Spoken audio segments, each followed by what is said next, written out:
whether it is relation with the West or the East, what is primarily important is what we ourselves as Zimbabweans are satisfied with. We don't need to please the West or please the East. We please ourselves. Good. That seems like a good model for every sovereign country. And first to you, President Nagawa, again, thanks. In as clear terms as you can, I wonder if you would contrast your experience with China versus the Western powers. Do you think that Zimbabwe and other African countries, to be totally blunt, get a better deal from Chinese investment than they have with Western powers over the past 150 years? Well, my view is that initially, as we became independent, we had most of our development thrust was from the West. But as we evolved, we have also benefited from investment and cooperation from countries like China. But I mean, the basic structure seems the same. Foreign powers extract mineral wealth from various African countries. But do you think that the arrangement that Zimbabwe and other countries currently have with China is better or worse for Zimbabwe than it was under, say, the Brits? I think the premises upon which you construct your question, I don't think is perfect. Not surprised. Yes, Zimbabwe is a sovereign state. Yes. You understand? And we move on the basis that gives us the best results of our resources. Whether it is relation with the West or the East, what is primarily important is what we ourselves as Zimbabweans are satisfied with. We don't need to please the West or please the East. We please ourselves. Good. That seems like a good model for every sovereign country.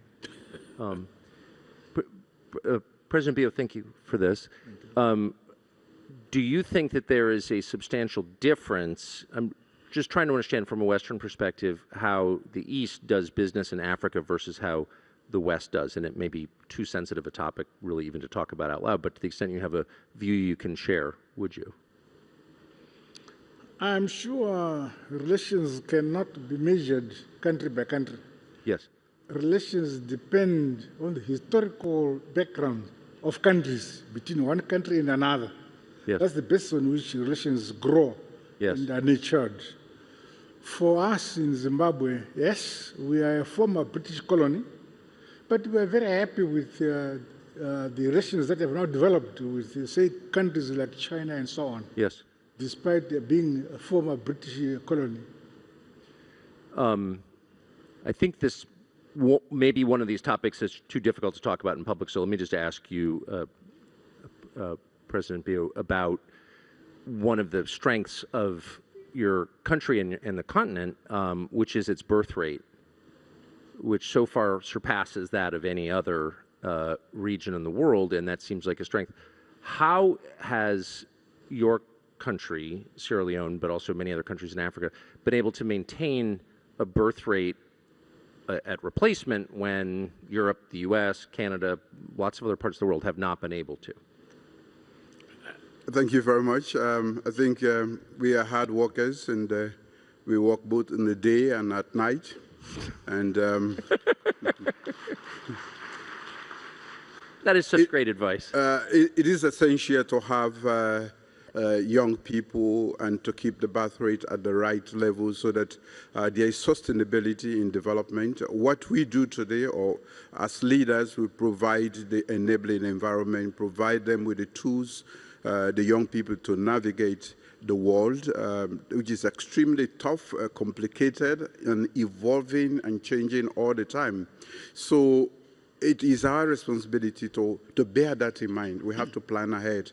be ahead of the curve to be able to replace accordingly so that we don't have a gap in our development process. So we have been busy producing as much as we can, a lot of good people, and we are investing in their education so that they are fit for purpose for a world that is becoming digital and, of course, going extremely to the edge of technological advancement. If I could just ask a quick follow-up to you, Mr. President. Do you keep track precisely of how many of your young, educated citizens leave and how many stay? Are you thinking hard about how to retain the smartest, most energetic people? Definitely. In fact, what my administration did was to make sure that we provide basic primary and secondary education free of charge to the citizens. Every child born in Sierra Leone can go to school and finish high school without paying a penny. We don't just provide tuition, we also make sure that we provide other essentials to make it possible so that nobody has excuse not to go to school, because in the 21st century, without education, definitely you can't make it. And we do not just want to make it at the personal level, family level, we want to grow as a nation. We want to be useful citizens of West Africa, the community that I chair today, but we also want to be useful citizens, global useful citizens that can contribute to the world. So we are taking stock of that, and we are educating them, equipping them. In fact, I call education as an equipment, a navigational equipment in a world that is becoming very, very complicated and complex. Thank you. President Boko, as you look at young people in Botswana who are educated and energetic, what's your pitch to them? What's your argument to them to stay in Botswana, not go to South Africa, Europe, the United States? Young people are generally innovative. They are entrepreneurial. They now have become digital natives, and that presents immense opportunities to them. These opportunities mean they can pretty much operate wherever they are, and they must, as a matter of course, remain within Botswana so that they can then spread their reach and influence to every part from Botswana. And so the opportunities that there are in Botswana, the training, the education, the acquisition of skills, the support, the environment that nurtures them and feeds and fuels their verve and vitality is what Botswana offers and what will power Africa. Africa generally is a very young continent with a median age of 19.3. Botswana's median age is 25. And so with such a population, Africa is poised to rule the world. So what are your plans for the world once you rule it? To make it fairer, to make it more equitable, to ensure that intellectual property is internalized in every part of the African continent, that innovation serves humanity, not just a predatory elite, and that everybody can partake equitably and benefit from the fruits of the economy and the vast opportunities that are available in the world. Well, I look forward to being treated fairly under your rule. Thank you. President Nagawa, I wonder what lessons you've been in the government of Zimbabwe for decades in various roles, including through a very turbulent period where your predecessor famously kicked out the whites and then the economy tanked and now it's rising again. I wonder if you would summarize the lessons that your country has learned from that experience. I'm not so sure what you have in mind. But let me say, our economy has faced challenges. I'm sure you're aware. Yes. Zimbabwe has been under sanctions for decades as a result of us claiming our land from the British and making ourselves independent. We seized the land and gave it to our people. So sanctions were imposed on us. But in spite of all that constraint we have developed, and we are happy that we have developed on our own, and we feel very independent. Well, some of the land was seized from people who were born there. So I wonder if there's a lesson about targeting people on the basis of their skin color. Do you think? Can I hear you? Well, people had their land seized in Zimbabwe who were born in Zimbabwe, and they were targeted on the basis of their race. And I wonder if you think that's good or bad. No. Land did not belong to a race. It belonged to Zimbabweans. Right. So when the colonialists took land from us, time came when we asserted ourselves, take back our land. And those who wanted to have land at the same basis as the African people of Zimbabwe remained. But those who felt they were superior left. Okay.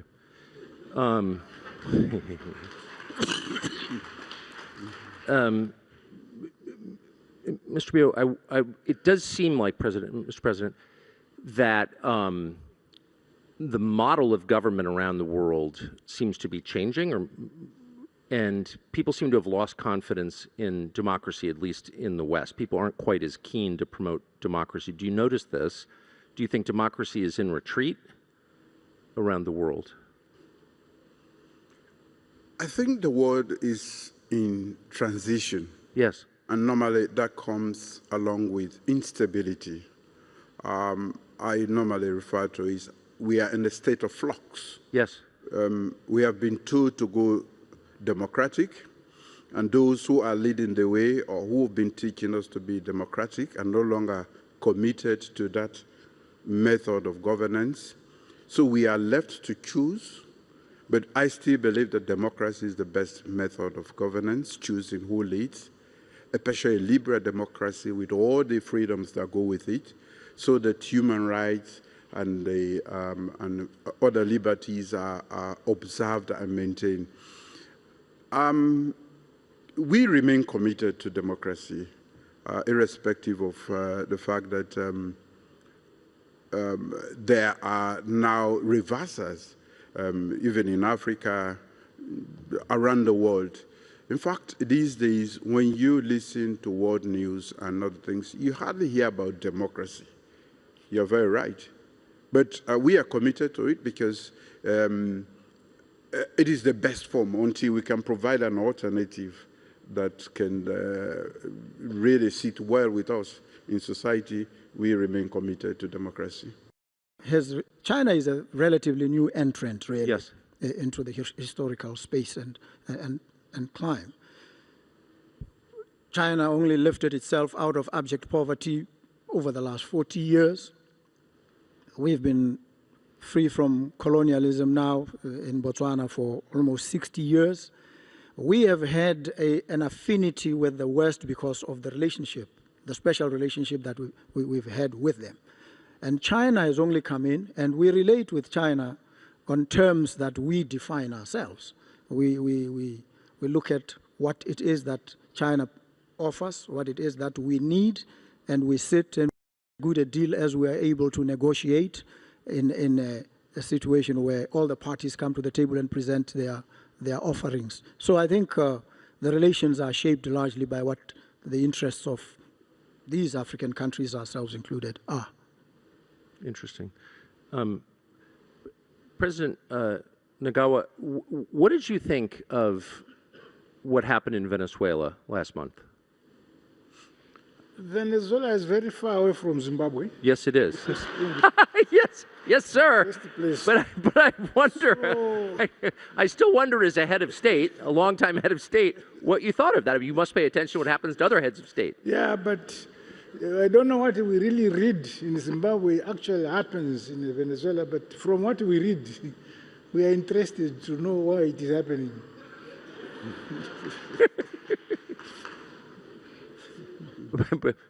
President Bio, what did you think? I was stunned, and I'm still stunned. It was so rare that I still have to understand whether the world order, the rules-based society, is still existing, and if not, what becomes of the world? That's why I earlier described the state as we are in a state of flux, because everything that we have understood as the basis for international order is fragmenting or being destroyed right in our face. I'm sorry, it felt like an unfair question, but that's exactly more to the point what I'm asking is this a sign of a changing order? And I will end with you, President Boko. What was your response to it? Well, I think we are seeing a world where rules seem to matter very little, and they matter only depending on who is benefiting from them and who is wielding the stick at any given point in time. We know that public international law respects territorial integrity, it respects the sovereignty of nations. And it also requires that the people of every nation state must exercise their self-determination. They must determine what happens within their borders. And to have external powers intrude and remove any head of state, regardless of what the circumstances are, I think it's something that is utterly shocking, and it is an affront to a rule-based international order. I think it must be described in starkly those terms and nothing pretentious. Gentlemen, thank you for doing this and for your patience with my questions, and I really appreciate it very much. Thanks. Thank you. Thank you very much.